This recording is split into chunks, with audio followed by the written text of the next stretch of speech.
محترم سامعین السلام علیکم۔ آج کی اس ویڈیو کا عنوان ہے مکتبہ فکر کے نام پر دھوکہ، یعنی مکتبہ فکر کی اصل حقیقت۔ اللہ تعالیٰ نے دین اسلام میں فرقہ پرستی کی سخت ممانعت کی ہے۔ القرآن اللہ کی رسی کو مضبوطی سے تھام لو اور فرقوں میں نہ بٹ جاؤ، اور اللہ تعالیٰ کی اس وقت کی نعمت کو یاد کرو جب تم ایک دوسرے کے دشمن تھے تو اس نے تمہارے دلوں میں الفت ڈال دی، پس تم اس کی مہربانی سے بھائی بھائی ہو گئے، اور تم آگ کے گڑھے کے کنارے پہنچ چکے تھے تو اس نے تمہیں بچا لیا۔ سورہ نمبر 3 آیت نمبر 103 مذکورہ آیت میں اللہ تعالیٰ کے صریح حکم اور ممانعت کے باوجود مسلمان بے شمار فرقوں میں تقسیم ہو گئے۔ مفتیان کرام سے جب فرقہ بندی کے حوالے سے سوال کیا جاتا ہے تو وہ اپنے فرقے کو فرقہ نہیں کہتے بلکہ مسلک یا مذاہب کہتے ہیں۔ وہ کہتے ہیں مسلک یا مذاہب کی بنیاد فقہی اختلافات پر ہے اور مختلف مکاتب فکر کے درمیان محض فروعی اختلافات ہیں، اصولوں پر نہیں۔ اور اس وقت وہ نماز کی مثال دیتے ہیں کہ بھئی نماز پر پوری قوم کا اجماع ہے، لیکن جو اس کے دیگر اراکین ہیں ان کے بارے میں جو ہے اختلافات موجود ہیں۔ آمین، رفع یدین اور سورہ فاتحہ، اس طریقے سے اس نماز میں بھی اختلافات موجود ہیں، آمین کے بارے میں بھی۔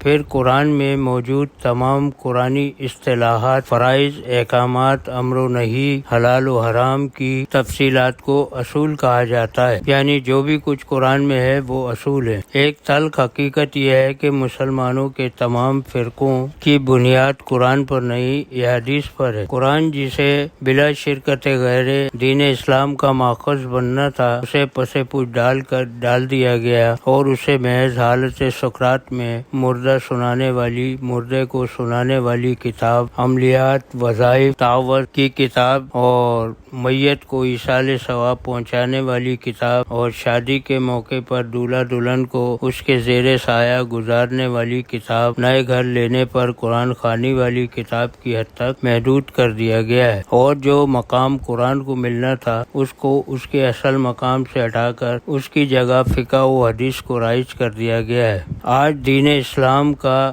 95% حدیثوں پر مشتمل ہے، جبکہ موجودہ اسلام کا محض 5% حصہ تلاوت قرآن پر مشتمل ہے، جیسے نماز کا 99% حصہ یہ حدیث پر مشتمل ہے، اور پوری نماز میں 1% حصہ سورہ فاتحہ قرآن پر مشتمل ہے۔ قرآن مظلوم کے ساتھ مسلمانوں کے اس قدر ظلم زیادتی پر روز محشر رسول اللہ صلی اللہ علیہ وسلم امت کی شکایت کریں گے کہ میری امت نے قرآن کو چھوڑ رکھا تھا۔ مفتیان کرام کے جھوٹ کا پردہ فاش کرنے کے لیے قرآنی اسلام اور مروجہ اسلام کا تقابلی جائزہ لیتے ہیں کہ آج دین کا کتنا حصہ قرآنی ہے اور کتنا غیر قرآنی ہے۔ یوں تو فرقوں کے مفتیان کے قرآنی اصولوں سے اختلاف کی ایک طویل فہرست ہے، لیکن طوالت کے پیش نظر ہم مختصراً جائزہ پیش کرتے ہیں۔ سلام غیر قرآنی سلام ہے، سلام علیکم۔ اذان غیر قرآنی، اصل قرآنی ندا ہے۔ مروجہ تعوذ